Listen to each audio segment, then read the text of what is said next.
বিএনপির চেয়ারপারসন ও বাংলাদেশের 3 বারের সাবেক প্রধানমন্ত্রী বেগম খালেদা জিয়া আর নেই। মঙ্গলবার ভোর 6টায় রাজধানীর এভারকেয়ার হাসপাতালে তিনি ইন্তিকাল করেন। খালেদা জিয়ার মৃত্যুতে শুধু দেশ নয়, আন্তর্জাতিক অঙ্গনেও গভীর প্রতিক্রিয়া দেখা গেছে। বিশ্বজুড়ে প্রভাবশালী সংবাদ মাধ্যমগুলো গুরুত্বের সঙ্গে এই খবর প্রকাশ করেছে। বেগম জিয়ার মৃত্যুতে বিবিসি শিরোনাম করেছে, বাংলাদেশের প্রথম নারী প্রধানমন্ত্রী খালেদা জিয়া 80 বছর বয়সে মারা গেছে। রয়টার্স লিখেছে, বাংলাদেশের প্রথম নারী প্রধানমন্ত্রী খালেদা জিয়া 80 বছর বয়সে মারা গেছেন। আল জাজিরা প্রতিবেদন প্রকাশ করেছে, বাংলাদেশের প্রাক্তন প্রধানমন্ত্রী খালেদা জিয়া 80 বছর বয়সে মারা গেছেন।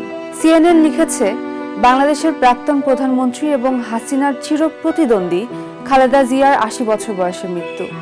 ভারতের এনডিটিভি শিরোনাম করেছে, বাংলাদেশের প্রাক্তন প্রধানমন্ত্রী ও বিএনপি নেত্রী খালেদা জিয়া 80 বছর বয়সে মারা গেছেন। এছাড়া এএফপি, টিআরটি ওয়ার্ল্ড ও খালিজ টাইমস একই সুরে তার মৃত্যুর খবর প্রকাশ করেছে।